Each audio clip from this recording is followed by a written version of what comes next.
Good evening, everybody. Welcome to Dirty Leather. My name is Jesse. I'm alongside Doug today, as usual. The second to last Sunday of the Major League Baseball season is here. Next week will be the last Sunday of the regular season, and I think even the last day of the regular season, barring any surprises, maybe a game 163 somewhere. We'll see what happens, but thank you very much for tuning in with us. Without further ado, we're going to get right into today's episode. I'm going to start off with our weekly rant, my weekly rant, and it has to do, of course, with the Yankees and why Spencer Jones was not even called up this year, which I think is a disgrace, unfortunately, for the Yankees. Personally, I do like Spencer Jones. I think he's made tremendous strides in his overall batting, for lack of better terms. I'm looking at the stats here: 35 home runs between Double A and Triple A this year. Could you imagine that? I think he even leads all AAA players in the entire major leagues, maybe in the top five or top 10 at the worst. But he has had ginormous power. Uh, Again, 80 RBIs, 23 doubles, even. So he hasn't sold out his power. And he's still hitting for gap power. He's still getting on base. He is decreasing his strikeout rate. He's about at a 31, 32% rate, maybe a 33% rate, much better than his 40% rate last year. So he has made strides and he's still stealing bases, 29 stolen bases this year. But I'm just very shocked that the Yankees did not call him up at any point this year. Now, I understand that there's a reason for that. That's mainly due to the fact that the Yankee lineup is already filled with veterans and productive players. So, as we know, Spencer Jones is an outfielder by trade, and you have quite a nice outfield out there for the Yankees. Of course, you have Aaron Judge in right field. Can't really replace Aaron Judge in any way. Cody Bellinger obviously is playing center field for the most part. Has had a really productive season: 272, 338, 19 slash line with 29 home runs. Really productive player. Was the Yankees' pretty premier signing, or one of their three premier signings, after Juan Soto decided to go to the New York Mets. You also have Trent Grisham, who's had a surprisingly really good year this year: 33 home runs, 72 RBIs, an 821 OPS, and a 347 OBP. Really good production this year from Trent Grisham. And you also have Jason Dominguez, who is the rookie, or at least semi rookie, 22 years old. Hasn't really had a great season: 257, 332. Does fall a little bit short in the slugging department, ends at a 722 OPS. Only 10 home runs in about 120 games. But he is young. He can still develop, so on and so forth. And he can also, and going back to Spencer Jones, he can play first base. Problem is, you have Paul Goldschmidt there, and you can't really put Spencer Jones in the DH spot because you have two players there: Ben Rice and Giancarlo Stanton. And Giancarlo Stanton has played amazing since his return from injury: 21 home runs in 70 games and a 916 OPS over 70 games. Great stuff from a batter that has had a lot of ups and downs with his Yankee tenure.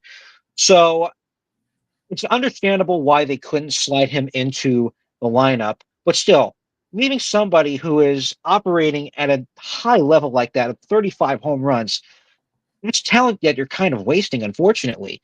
Now, in 2026, he will likely have a spot on the roster because there will be some upcoming free agents this year. Paul Goldschmidt is expected to walk or might walk from the team. He is 37 years old. And the Yankees do need a little bit of a little bit more productivity at the first base. Now, Paul Goldschmidt's had a pretty productive season already, but it's not been MVP tier like he had 2 to 3 years ago. Not He has typical hit Paul 10 Goldschmidt. home runs in 140 games, which is, yeah, it's not typical of Paul Goldschmidt. Only 10 home runs over 140 games. So Yeah. he's really lacking in the power department. 745 OPS. So his OPS is plus is at a 107. So he's just above average, but he's lacking in the power department. He's still hitting a lot of doubles, 31 doubles. So he does still have that gap power. Problem is that is it enough to keep him in New York? Probably not. They're probably going to move on to somebody else. At the same time, you also have Trent Grisham, who they might consider or has been rumored to be possibly opting out or not re-signing with the Yankees and might go somewhere else. We'll see what happens. But that opens the door for Spencer Jones to come in and make his long-awaited major league debut. And again, don't forget, he has 35 home runs and he plays outfield really well. He has some pretty good defensive metrics, not outstanding, but good enough to play the outfield and at least lock down maybe left field or center field, or maybe even right field if Aaron Jones or Aaron Judge, excuse me, needs a day off. He's had his best season on record in this last 4 years: 276, 363, 938 slash line. And to be honest with you, the Yankees are they're in need of some power outside of Aaron Judge. Now, again, they do have Jazz Chisholm, who's hit 30 home runs, which is surprising given the fact that Jazz Chisholm has not really been billed as a power hitter. He's had his best season with the Yankees or in his career in general. 30 home runs, that's easily a career high. That builds on the 11 home runs he had when he was traded to the Yankees in 2024. And you also have Austin Wells, who's had 21 home runs, but his OPS and his slugging or his on base percentage, it's not really well. You do have Anthony Volpe, who does have nearly 20 home runs, but of course, I've spoken about it at length that Anthony Volpe is not performing really well, especially in the on base percentage department. So the Yankees do need somebody who can get on base and can still hit for power while still hitting for gap. Spencer Jones is a package of that. And given the fact that the Yankees may have some openings in their roster next year, it's easy to see that he is going to slide into the 2026 lineup. But I'm mystified that they would keep him in the minor leagues and not bring him up, especially during the September roster expansion. I thought he would be a prime candidate to go onto the 28-man roster for the month of September because he was hitting the ball really well. He wasn't striking out as much. And I would think that, you give him a little taste of MLB action before you send him back to the minors when the season is over. Get a little bit of a taste, get some of that little data that you can work with, play with, and see what needs to be improved over the offseason. Make those adjustments, and then easily go into 2026 resting well and knowing well that your premier prospect or one of your premier prospects is ready to play. So I'm not really happy about the move that the Yankees made of keeping him off the 28-man roster. So that's my rant, but I'm really excited to see him in 2026. So, Doug, what do you got for this week? Well, it's not too late. It's not too late. It's unlikely that he'll be called up or added to the playoff roster, Spencer Jones, but I saw him play on Friday night, and I'm in complete agreement with that piece that you described, Jesse. Like, in terms of contact hitting, amazing hitter, like compact swing with power. Absolute stud from the left side. Tall, lean, athletic body. I think he's listed at like 6'7", and smooth defensively. Like, he glides in the outfield. So the defensive component, I think, might be, and the gap power might be where he slides into the lineup. If they're willing to take a chance on him, if they want to really beef up the defense while at the same time adding a contact hitter to the playoff roster, you never know. I mean, Spencer Jones could get that call potentially. It's unlikely, but there's an opportunity there for them to really have a player off the bench, even just a pinch hitting role in the playoffs. What better guy to have coming off the bench than a guy that really has gap power, can step in and play defense, and can hit bombs as well, right? And now, you mentioned power. The Yankees are leading MLB still in home runs, are they not? I think they're number one still in home runs across the board. MLB. Yeah, so I think that's the reason that some of these players are not getting the call, because they don't need that prototype home run hitter. And the game I saw on Friday night, they had three guys that fit that description perfectly as guys that hit bombs, that just go up there and hit home run after home run. In fact, Jose Rojas is the number one home run hitter. I think it was Jose Rojas from the left side Jose Rojas, who's typically a DH but can play a little bit of first base. He's leading the minor leagues in home runs. And they're not going to call him up. He's a bit on the older side. I think he's 30 or 31. He's had a cup of coffee in the major leagues, but he's kind of like a Crash Davis character, right? Like home runs or nothing. But you need a home run hitter. He's there, and they haven't given him the call all year, right? Much to his disappointment, I'm sure, because he can't do much more than lead the whole minor leagues in home runs. Also, you've got Brian Dela Cruz, who has been effective in MLB when he's played, I think, with Pittsburgh he was with for a while. And then I can't remember who else he was with. He was with a couple of teams. And he's had about, 20, 25 home runs, that range throughout the course of his season, while also playing solid defense in the outfield. I saw Dela Cruz hit a home run on Friday night, man. Straightaway center field, it was like a 747 taking off. Like it was still climbing when it left the yard. And there's no outfield stands in the AAA park in Buffalo. So you can really see this ball just like take off as if he hit it with a 3-wood or something, right? Just like faded off into the night. I'm like, wow, Brian Dela Cruz, Jose Rojas, Spencer Jones, like 3 really solid hitters who would crack the lineup easily in about half the teams in MLB. And there's just gridlock with the Yankees because most of the hitters in that lineup at least fit the description of a decent home run hitter or a decent hitter with power. Even Goldschmidt, who was underperforming this year by his standard typically, he's still hitting the gaps, like you said, right? So having a hitter like Goldschmidt in the 7 or the 8 slot in your lineup, that's pretty darn good. So the Yankees offensively are still an intimidating force, and a hitter who's coming up, like what do they have to do to make to crack the lineup? And I guess this can be part of my rant.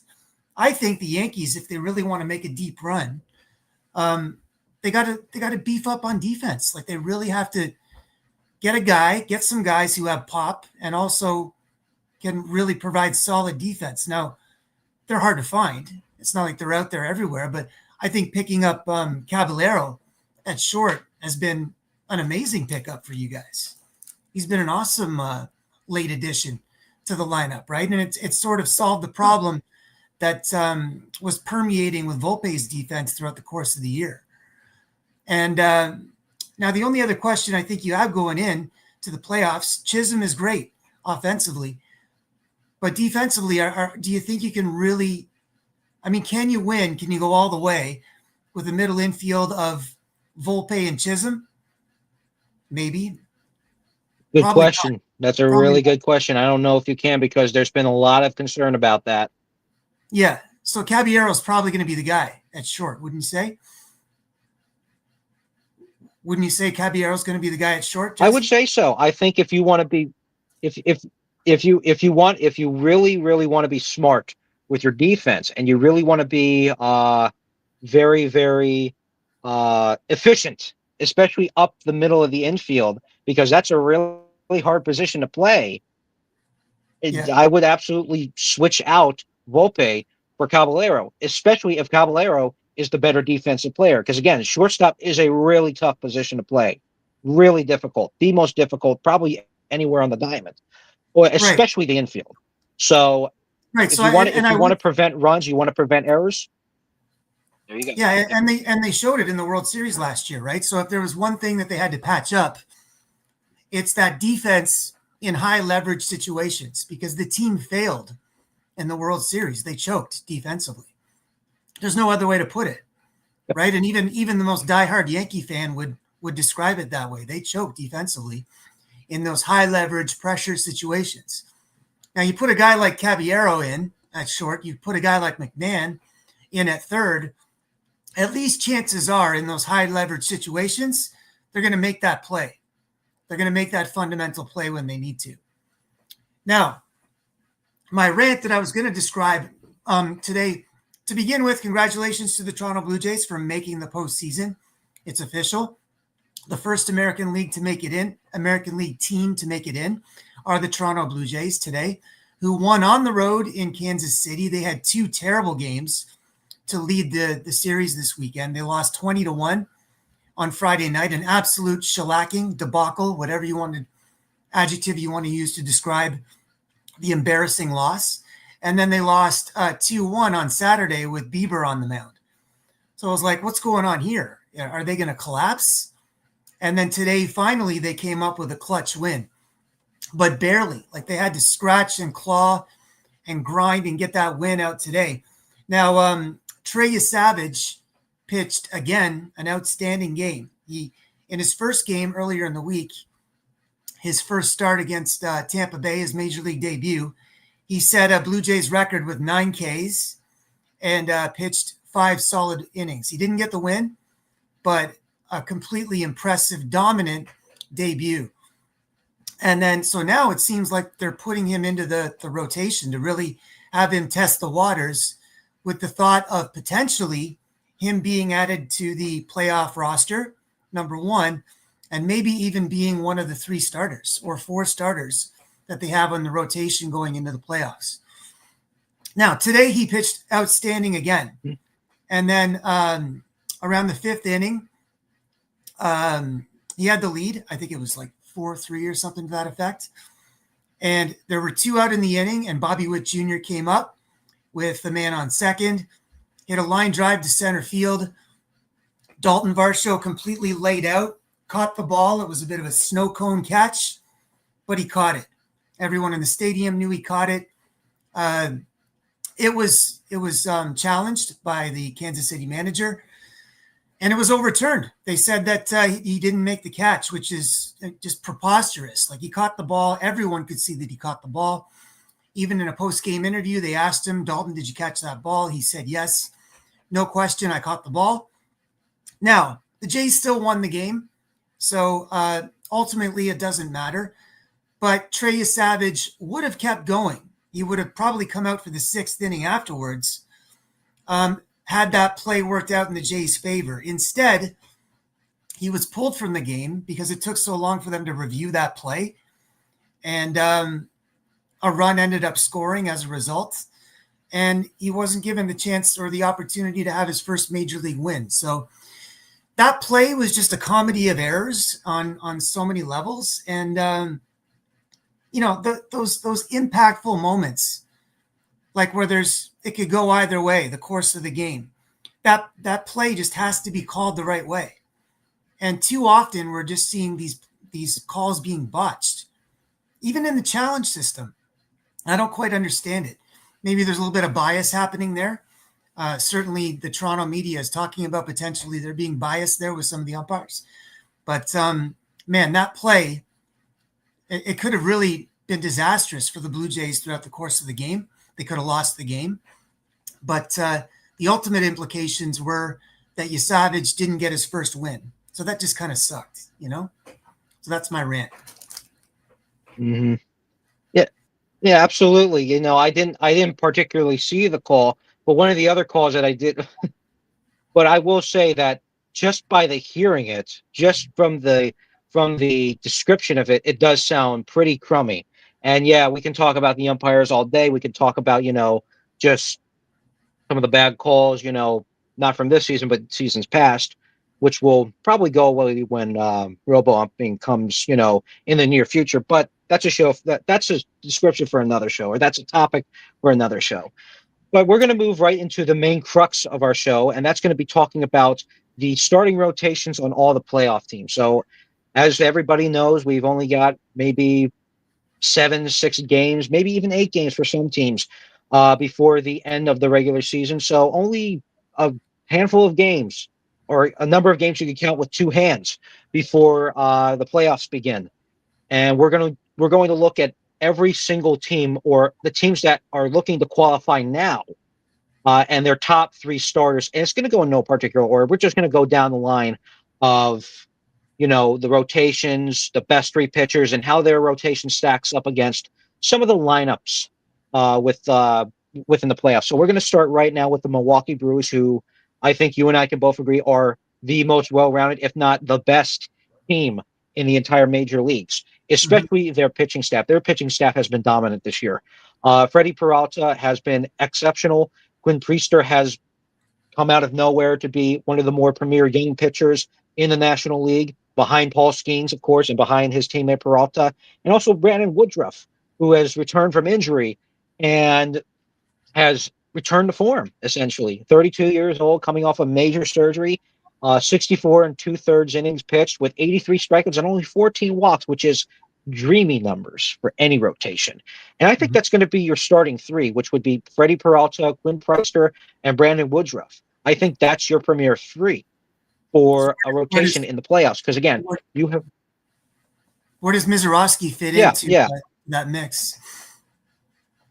Well, Mizorowski, he did have an injury, and there has been maybe he can still give you quality starts. For example, in August 26th, I have the numbers here. He can give you 10 strikeouts in a 5 inning outing, of course. But of course, he can drop some really not so good games, unfortunately. Uh, September 13th, he did have a start against St. Louis where he went 5 innings, 7 hits, 4 runs, all earned, 4 strikeouts, 2 home runs surrendered, and 1 hit by pitch. So he is still kind of a little iffy. He's a really good pitcher when he has it all together. He can be really good. He can be lights out. But there are some times where he can drop a really bad game. And in the playoff situation and in the playoff series, one bad game can equal death for a team, unfortunately. So you have to be really careful with Mizorowski. Do you put him, maybe at behind Freddie Peralta? Do you switch Brandon Woodruff out, move Woodruff to the bullpen?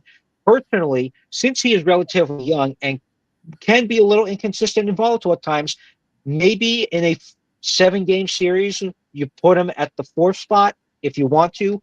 In a 5 game series, maybe you make him the closer or maybe make him a setup man at the very worst if he's really struggling.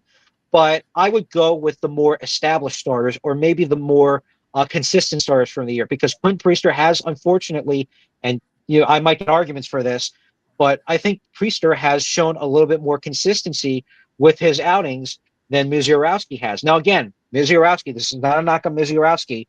I think he's a fantastic pitcher. I think he has a lot of good stuff in his arsenal. I think he has a lot of good potential. But when it comes to playoff baseball, you got to be really smart. You got to be really, really, you have to be really, what's the word I'm looking for? You have to be really Well, you need economic, unfortunately, and really. You need the consistency, right? And you've got just real winners at the front end of that rotation with Peralta and Priester. Like Priester's had the longest win streak since 2017 when Garrett Cole had, I think, 19 straight. And Priester was something like Yes. 14 straight or something to that effect. So that he's won games that he's won, right? So they know how to win at the front end. Winning is what they do, right? So it's consistency plus the ability to win and to go deep into ball games. We're talking not just 5-6 innings, but 7 innings plus. Those guys have shown that they can do that, right? So yes. So that's one of the arguments. That's one of the arguments that I'm actually trying to make is that longevity and establishment or established starting repertoire would be something to really look at when you're going into the playoffs because you want to have your best foot forward. You want to have your most dependable pitchers up front. Mizorowski, that complicates things because there's so many good pitchers. Even Jose Quintana has had a good year. He's 11-7 with a 396. He hasn't had a lot of strikeouts, unfortunately. 89 strikeouts over 131 and 2/3 innings pitched. So you do have to,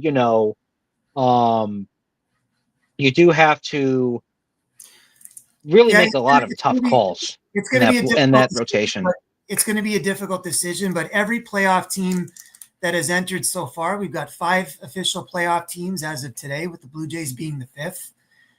All 5 teams have similar issues in that what do you do with the 4th starter?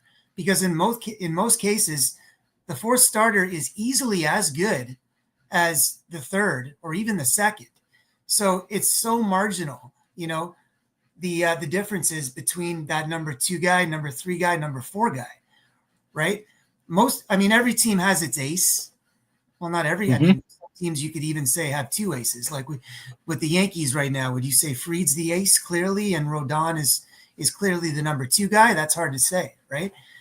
I would think. Most people would say Fried's the number 1 and Rodon's number 2, but it's so difficult to really make that call of which starter is going to have to be moved to the bullpen, which starter is going to be left off that 3 or 4 man rotation. And every playoff team right now, all 5, have that same argument or same situation going on from what I've seen. Yeah, absolutely. And again, that does bring us into the next team that I do want to talk about, that being the Philadelphia Phillies. Now, again, I talked about the Phillies extensively last time and how good of a rotation they've been this year. And again, the loss of Zach Wheeler cannot be stressed enough. That is a major blow to that team. And it's mainly due to the fact that Zach Wheeler has arguably been a consistent runner-up or a third place finish in the Cy Young voting if he were healthy. And again, when you look at his stats, 271 ERA, 195 strikeouts, over 149 and two-thirds innings pitched before he went down with a blood clot in his shoulder. He was fantastic this year. And he only had 33 walks, too. He's one He of the was best pitching. pitchers of the last 5 years. He's absolute ace, right? When you talk about one of the best pitchers in the game over the past 5 years, clearly Zach Wheeler is one of them, right? So the loss Absolutely. cannot be Absolutely. understated. The loss cannot be It cannot. understated. No, it cannot be understand. It cannot be understated. But again, you do have options for a playoff run in that rotation. You have Christopher Sanchez, who has pitched really well this year, 266 ERA with 189.1 innings pitched and 198 strikeouts as well. You do have Jesus Luzardo, who does have a little bit of an inflated ERA, 408 ERA, but 206 strikeouts over 176 and two-thirds innings pitched. This team is a strikeout machine on their front rotation. Ranger Suarez has also pitched really well. He did miss a couple of games this season, but he did come back and he's pitched really good. 284 ERA, 145 strikeouts over 149 innings pitched. He has done really fantastic. I mean, when you look at the top three outside of Zach Wheeler, it's still pretty deep. Well, they've really rallied. Unfortunately, since the injury, they've rallied incredibly, right? That team has really come together across the board, starting pitching, bullpen, offensively. They're a great team. And so maybe that was sort of an ignition point really for that whole team to kick it into high gear, because they ran away with the division after Wheeler got injured, right? So yes, absolutely. I mean, and not to mention the Mets essentially collapsed out of the race, unfortunately, for the NL East. But that's a story for a different day. But again, when you look at just the top three that you can put on that front line, it's a really, really deep rotation. And that's not even counting a Walker Buehler signing in August or late August, early September, somewhere around there. He's been relatively stable for this rotation, especially when you put him in the fourth or fifth slot. So if you want to switch him out, maybe, they picked him up off waivers, and Buehler has shown that he can perform in any role in the playoffs. I mean, he closed the World Series out last year, right? So wouldn't it be interesting if you put Buehler in those high leverage relief situations and Philly ends up going all the way? That would be kind of, sweet relief, sweet justice for Buehler, who was cut from the Red Sox, and the Phillies picked him up off waivers, right?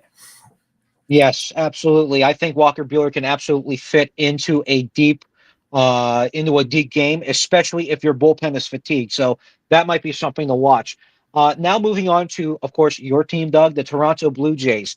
And we talked about this extensively as well.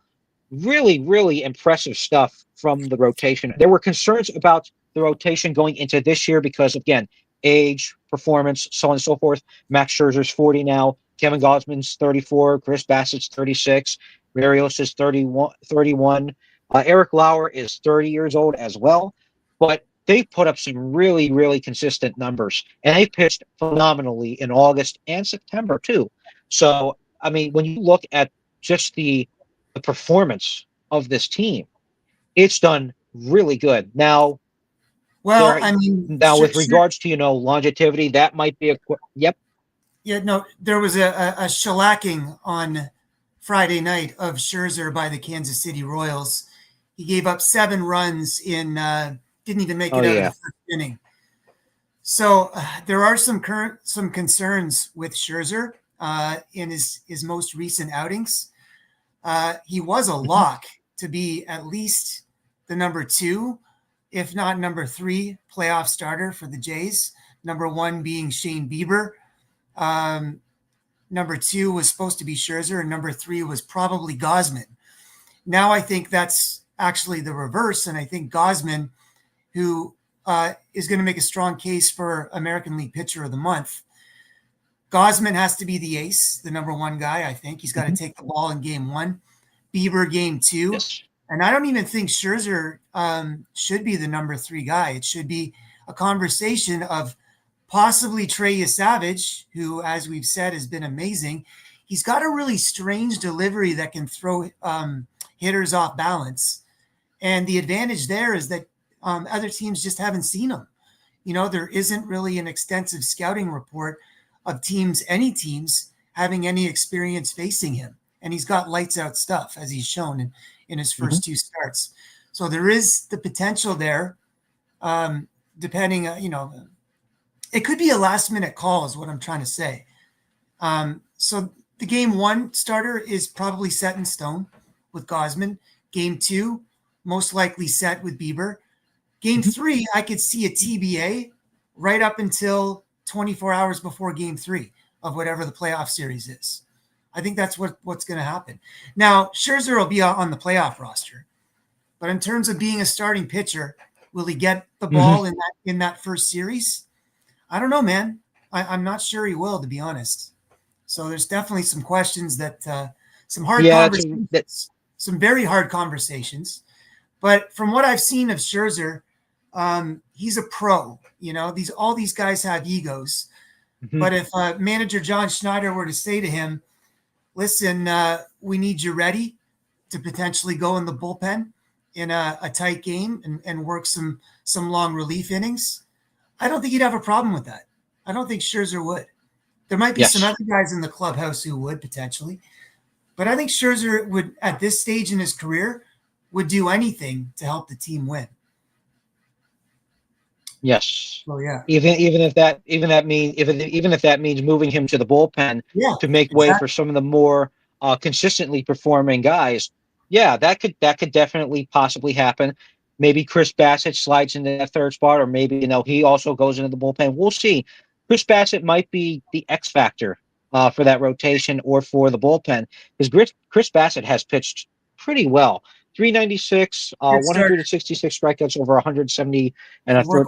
Yes, a really good starter.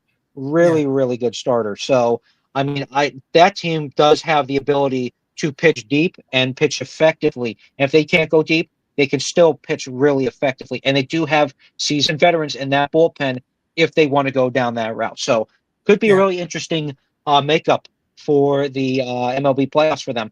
Now moving on to the Los Angeles Dodgers. Yeah, so we're going to move on to the Los Angeles Dodgers. I covered them in an article for Stadium Rant recently where I listed out a lot of concerns with especially their health. Because, again, it's not just their lineup that was having issues. It was their rotation that was also having a few injury issues. Glasnow had issues. Snell had issues. Shohei Ohtani obviously was coming off of another surgery. There were questions about whether Clayton Kershaw could perform at that high level he once was, because, again, he is 37. He has been dealing with some issues with his health. But to my surprise, Clayton Kershaw might actually be the ace going into this year's playoff run for the Dodgers. And the reason why is because, again, Clayton Kershaw, fan favorite, very effective pitcher, knows exactly what to throw, knows exactly where to throw it. And he still gets outs, even though his strikeout rate has collapsed. Again, only 77 strikeouts in 106 and a third innings pitched. He can still get people out. He has only a 3.55 ERA, and he's only walked 34 batters. It's a little high, where you would like it to be, but still really, really good stuff. So Kershaw, in my opinion, would be obviously the clear ace because, again, fan favorite and still a veteran on that team. Yamamoto would obviously be number two for me.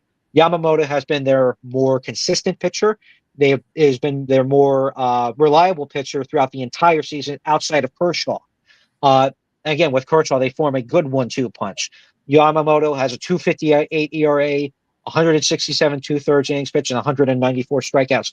Does have a few issues with walks, 57 walks over that time. So, again, a little high, kind of around where Clayton Kershaw is, but still really effective pitcher. I would even say that he would definitely get some votes in the Cy Young conversation. Not first place votes, but some placement high up, maybe top 5, No doubt. at best, maybe, maybe possibly winning, third place at best. But I don't think he's going to win the Cy Young. Obviously, it's going to obviously be either Peralta or Paul Skeens. Yeah. So we'll talk about that later. All But right.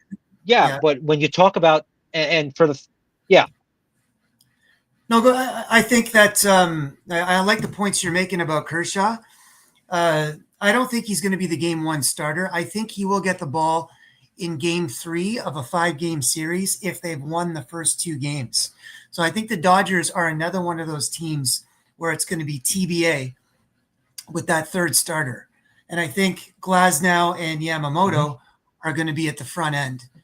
And then Kershaw and then Snell. But then you've got Ohtani, who's probably going to start as well, right? There were rumors of him possibly going to the bullpen to help beef up the bullpen, but I don't think that's going to happen. yep. I think he's actually going to start in the playoffs.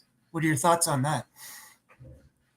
Yeah, I mean, to be honest with you, just looking at his stat lines, he is still a dependable starter. He has a 3.29 ERA. He only has about 41 innings pitched. So obviously, trying to manage his workload just a little bit because, again, he is coming off the injury and they don't want to, have him overdo it. But still, 54 strikeouts and only 9 walks over 41 innings pitched. That's a really, really good, It's insane. And a really, really, yeah, there's still, also yes. there's also his pitching rule, right? If he comes into the game as a starting pitcher, then he can continue in the game as a DH. If he's DHing and he comes into the game as a relief pitcher, he's got to come out after he's done relief pitching. He can't continue as a DH. That's how I interpret That's correct. it. That is Right? correct. So that's an issue because you don't ever That want is Ohtani's bat coming out of the lineup. Of course, you don't want one of the best hitters on the planet, if not the best player in all of baseball, arguably, to come out of a game, especially in the playoff situation. Now, again, you have other players like Blake Snell. Where do you put him? Emmett Sheehan. Where do you put him? There's some depth on that rotation that you could And place somewhere. Sasaki. So it's also And kind of like a Sasaki. Blue Jay situation. Where do you put? Yeah, Sasaki as well. Apparently his rehab. absolutely. I think Triple digits in his rehab. So, he's going to be brought up possibly for the playoff roster. yes, So that's another arm that they'll have in the bullpen with absolutely. Sheehan in the bullpen, with maybe, I don't think Snell's going to the bullpen. I think they'll probably keep a 4-man rotation right out of the bat. I don't think they'll have 3 men. So yeah, big decisions there. You got to think Ohtani's going to be one of those guys. You got to think Kershaw is going to be one of those guys, like you said, right? So some difficult decisions, but definitely an abundance of riches, like we talked about with the Dodgers. Their only hole all year long has been their bullpen, which has been below average, which is shocking when you consider the names. Yes. Tanner Scott, Blake Trinan, guys like that they've got in the bullpen to be underperforming to the extent that they have been. Now, Michael Kopech is back, and he's been doing really, really well. He's been kind of a savior at the back end, but he can't do it alone. Mm-hmm. So one of those capable starters is going to have to make that move to the bullpen for them. Yeah, it's unfortunate because again, you want to see all of them, but unfortunately, you got to be very, very smart with some of your starters and who you put in the bullpen to make that bullpen even stronger than it was in the regular season. Now, moving on to my New York Yankees, obviously, there's obviously 2 pitchers that I would like to start at the front, that being Max Fried and Carlos Rodon. Both of them are the strongest pitchers in that entire rotation. Both of them have ERAs around 3. Both of them have double-digit wins. Max Fried actually leads the entire league in wins in general, 18.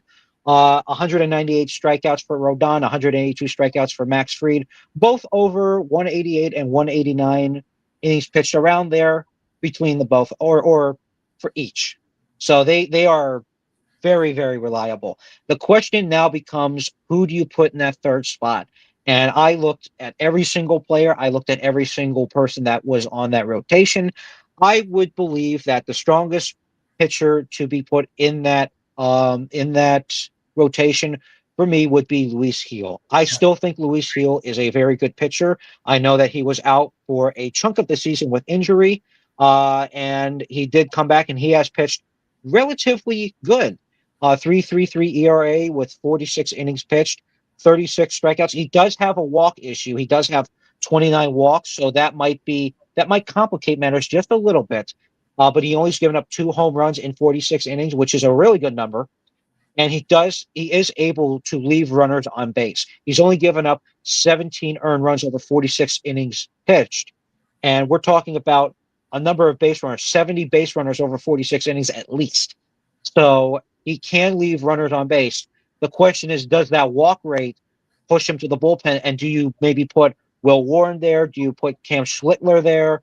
You have a lot of options. The question is, who is going to give you the longest? Do you think you have a lot of options? I don't know. I think the options are a bit thin on the starting rotation. Of all the playoff teams that we talked about so far, and the Yankees are not yet a playoff team, right? They're not in yet. They're going to get in, I'm pretty sure. I mean, it's fair to say, but they're not one of the 5 teams that are in yet. And of the teams that we've talked about so far, I would say their starting rotation is probably the thinnest of the teams. Now, they're good at the front end, like we talked about. But when you get into Luis Gil and Will Warren and Cam Schlittler in the playoffs, unless those guys really step up, there's some nerves happening there with your 3 through 5 guys. That there's not a lot of confidence there, not a lot. Yes. Yeah, unfortunately, it would be wonderful if Garrett Cole was still around, but of course he's still recovering from Tommy John surgery. He'll be back next year, but and Clark and Clark Schmidt. It's unfortunate that it was a really good team. It was a really good team on paper, especially that rotation, but of course injuries has thinned it. So we'll see what they do. Now moving on to the Chicago Cubs, who did clinch to go to the playoffs recently. Shota Imanaga, for me, would still be the ace. He has been the more consistent one. I know he was injured for a small chunk of the season, but he came back. He's pitched over Boyd, over Matt Boyd. I would suggest that Imanaga for me would be the ace. I think Boyd would be a second, but you could probably switch the two. There's an argument to be made to switching the two, but I still believe Shota Imanaga might still be the more, I don't know what you would call it, but it's kind of like more of pick and choose what your 1-2 punch is going to be. Matthew Boyd is a good pitcher, 3.2 ERA, 151 strikeouts over 174 innings pitched. Shota Imanaga, 114 strikeouts over 139 innings pitched with a 3.37 ERA. So they're both really good. But on that third spot, if it were, a win or go home game, maybe, just maybe, you give the ball to Cade Horton, who has been phenomenal for the Cubs in August and September. If you look at his stats, I'm just going to talk about Cade Horton just really, really fast. If you look at him, just look at the numbers that he's put up with regards to August and September. He has been stunning, for lack of better terms. He has a 1.2 ERA in August, won 5 games, lost 1, 5-1 record, 30 innings pitched, 18 hits surrendered, 31 strikeouts, and 9 walks. So maybe a little high in the walk department, but he's gotten better in September. Well, in the 16 innings he's pitched in September. Yeah.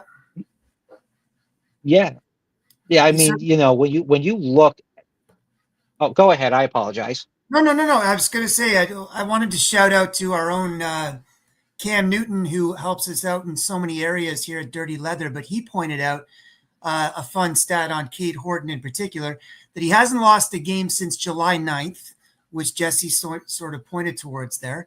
He also, in that time span, hasn't had a start of less than 5 innings where he's given up more than 1 run once over that span, right? Talk about work from a rookie. So from a rookie standpoint, yes, Cade Horton is going to be in the conversation, I think, or both of us are in agreement, probably, Jesse, for Rookie of the Year, right? His name has to be up there among the front runners.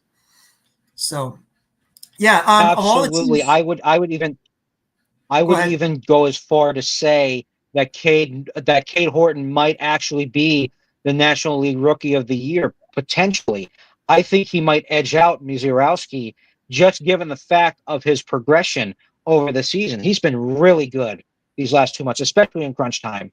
Yeah. And you don't see that a lot from the rookie. You don't see that. Yeah, it's amazing. He's going to be pivotal for the Cubs.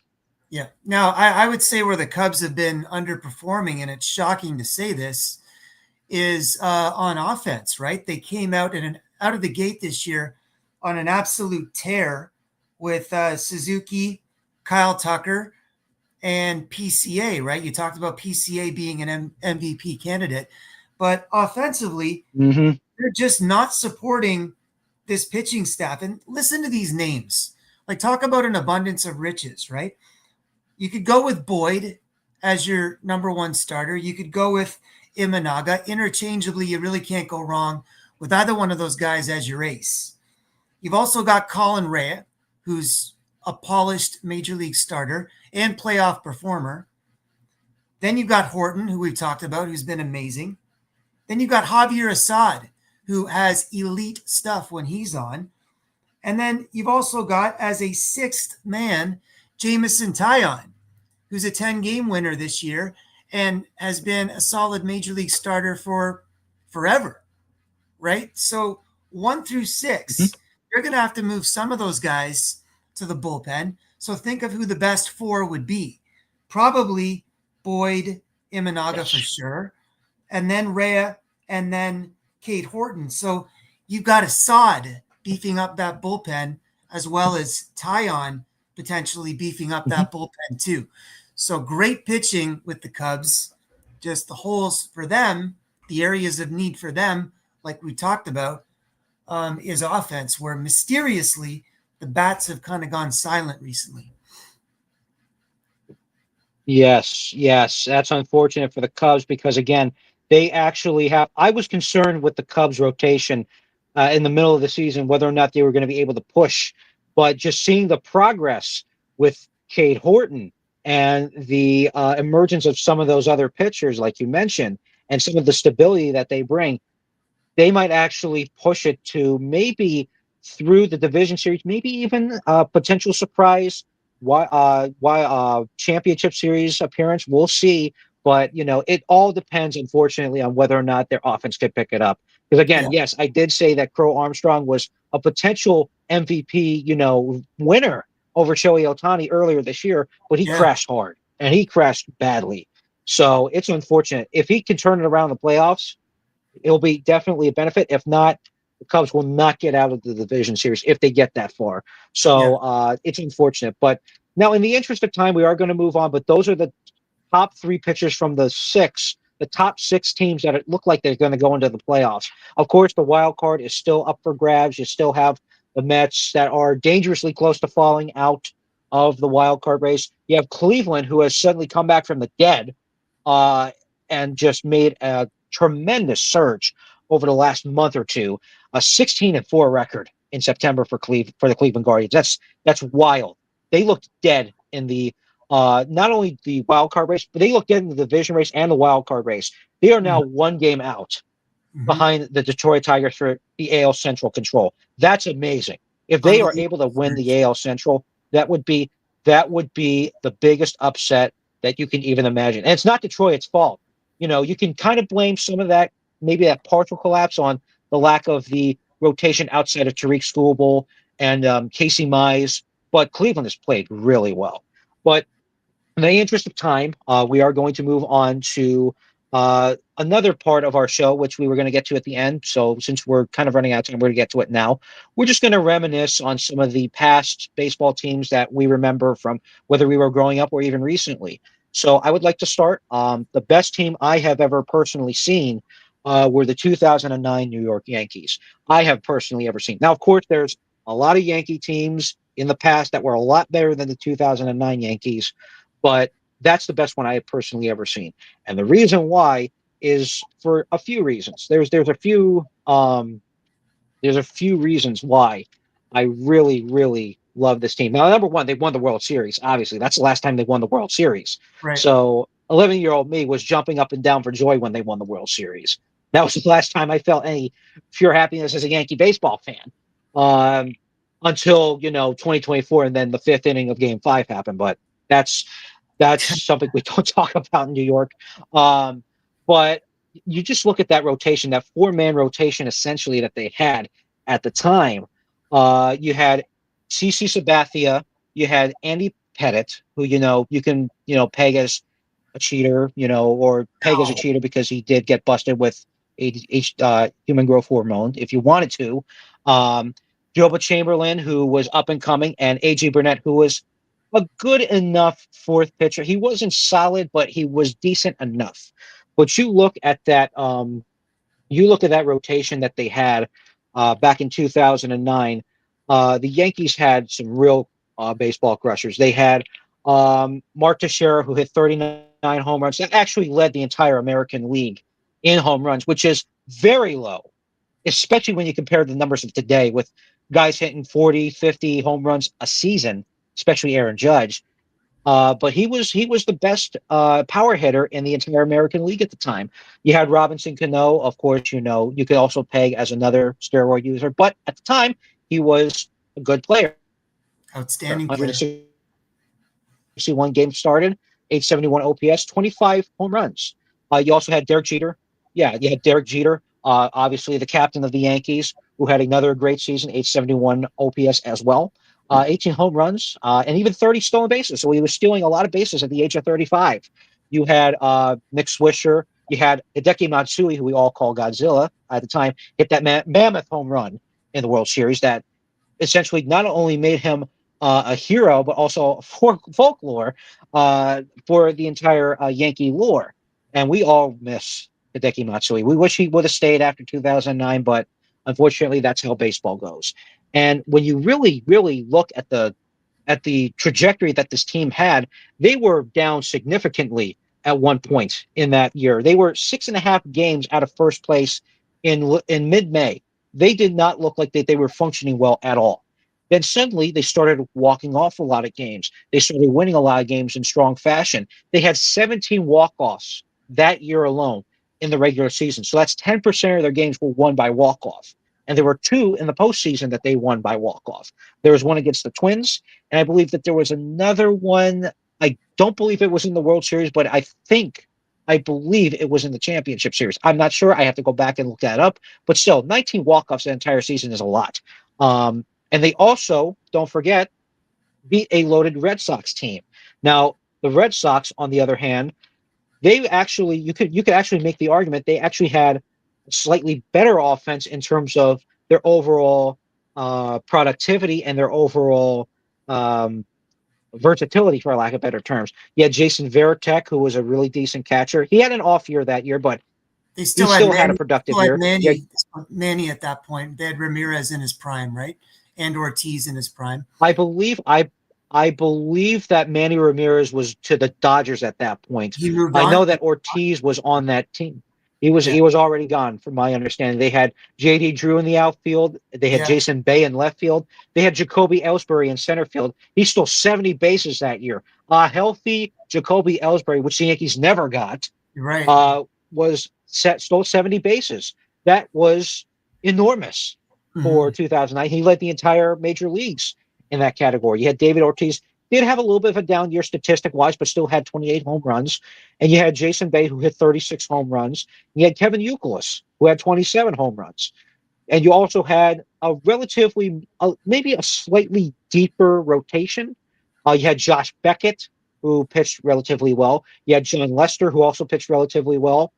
Tim Wakefield, who was a touch and go pitcher. He was 42 years old, but he still pitched 21 games and still had two complete games at the age of 42. 72 strikeouts, 129 2/3 innings pitched, but he still pitched really, really well. So that was probably the last time I remember the Yankees actually being the Dark Empire, or whatever they call it from Star Wars. I slipped my mind, unfortunately. But that was the last time that I remember the Yankees actually having not only a strong chance of winning the World Series, but actually going to the big dance and winning it. So yes, of course, I'm a little greedy when it comes to my favorite team that I've ever seen. World Series bias, of course. World Series always makes a team much, much sweeter. Oh, But yeah. I think I think, yeah, it's just there were a lot of good memories, and and being someone from Philadelphia, believe it or not, I had front row seats to the Philadelphia fans waking up very depressed when I went to school the next morning after the Yankees won the World Series, and kind of cheering in their faces a little bit and gloating a little bit. Yeah, So because it was really Philly fun. It had a was a bit of really a fun time. Philly had a bit of its own dynasty going on at that time too, right? Because they went to back-to-back World Series and Yes. won in '08 and had a really solid nucleus of players that competed for quite some time. Yes, absolutely. I mean, that was a really good team. I mean, you had Ryan Howard, you had Jimmy Rollins, you had a Chase lot of Utley, players yes. on that team. Yeah, Pat I mean, Burrell, I'm remembering guys from elementary school. yeah. Yeah, but I don't want to, take up too much time. So, who's your favorite team of all time, Doug? Well, I mean, I had the my 15 minutes of fame, I suppose. In the early '90s, I was a bat boy for the Blue Jays. So I could show a picture here if it's going to let me present. Uh, yeah, I'll show the image. You see that? So that's around Yes, I do. this time of year in '92, and that's me looking at the camera there, and I'm loading up the Jays equipment for the final road trip of the season, and Milwaukee was really chasing the Jays in '92. Fortunately, the Jays came out on top. They won the division, and they went on to win the World Series, and they took the clubhouse staff and the Bat Boys to the World Series in 1992. So I've got another picture. Maybe I'll share it as we get closer to the World Series, or a video rather, where I run out with the team on the final out. Otis Nixon of the Braves tried to drag a bunt, and Mike Timlin fielded it cleanly, threw it to first base to Joe Carter, who just happened to be playing first that game. He was normally an outfielder. And that was the final out. They won the World Series in 1992. And I was there on the field in the pile up, in the Manwich jumping, and players jumping up on top of each other and celebrating in the clubhouse afterwards. So it was really a surreal time in my life. I had a locker in the clubhouse, got to know the team really, really well. They had some Hall of Famers on that team. Dave Winfield was on that team for the year. Joe Carter, who's not a Hall of Famer, but he was still a phenomenal player for the Blue Jays. Roberto Alomar was on the team. He's a Hall of Famer. Jack Morris, another Hall of Famer. So really just a kind of a mixed bag of veterans and just some amazing young talents. Alomar would have been about 24, 25 years old at the time, but one of the best players in MLB. They made a key acquisition halfway through the year with David Cone being traded for Jeff Kent. Jeff Kent went on to later have a really great career and for a few different teams. But David Cone changed that whole clubhouse culture, as he did with the Yankees later on when he moved to the Yankees in the late '90s and early 2000s. And now he is the host and the personality, the play-by-play guy of Sunday Night Baseball. But one of my all-time favorite people in MLB is David Cone, not just players, but people, because he's got one of those personalities that people can just rally around, and they just pick up their game. And he was really the catalyst of that team, that Jays team in '92, that put them over the top. And ultimately, they won the World Series. So clearly, because I was personally involved and personally invested, that was my favorite team. But like you, Jesse, I'm still a baseball historian and a diehard fan. And, I've got my favorites every year, but that would be the one team that really is close to my heart and will always be, near and dear in my long-term memory forever, because it was just an awesome experience. So, yeah. Nice. Yeah, I actually did not know that about you. That's fascinating history to me. I Cool. love that 100%. I only wish I could be in a clubhouse. Yeah, well, just keep doing what you're doing. It'll happen one day, I'm sure. So, because you're Maybe really it will. Maybe it will. Yeah, you're wise and well versed. It's just a matter of getting out there and talking baseball and living it, right? So, yeah. Yes, yes. All right. So I know that we are out of time, but there are two games tonight on Sunday Night Baseball, that being the Seattle Mariners and the Houston Astros. Big division matchup, big playoff implications. Jason Alexander starting for the Houston Astros, and Logan Gilbert starting for the Seattle Mariners. And then at 7:35, Boston and Tampa Bay square off. Connolly Early, the rookie that I personally really, really like, going up against Joe Boyle, who is 1-3, 4.64 ERA, 44 strikeouts over 42.2 innings pitched with a 127 whip. So really, really big games, especially that Seattle game and Houston Astros game. That's going to be a really big uh, telltale sign of who's ready to go into the playoffs, who might be in trouble. We'll see what happens. Going to be a really, really interesting game. All Yeah, and right. With you that got being Cal said, Raleigh. You got Cal Raleigh as well, who's pushing that American League home run record, and then the MVP conversation is yes. completely changed, right? So maybe we'll get into that next week. Yeah, we'll get into that next week. But again, this is a game that is going to be really critical for the playoff implications. Whoever wins or loses might set the tone for the next 6 or 7 games, maybe even have some really, really interesting playoff implications for their team and other teams that are looking to get in the hunt. So that's a big game to watch. I encourage everybody to watch it. Just, sit down, maybe make yourself a bag of popcorn or maybe get some snacks or whatever and just enjoy that game. Really, really big game. So otherwise than that, thank you very much for tuning in on this new edition of Dirty Leather. Happy Sunday, everybody. Enjoy that Seattle Mariner Houston Astro baseball game, and we will see you next week. Bye, guys.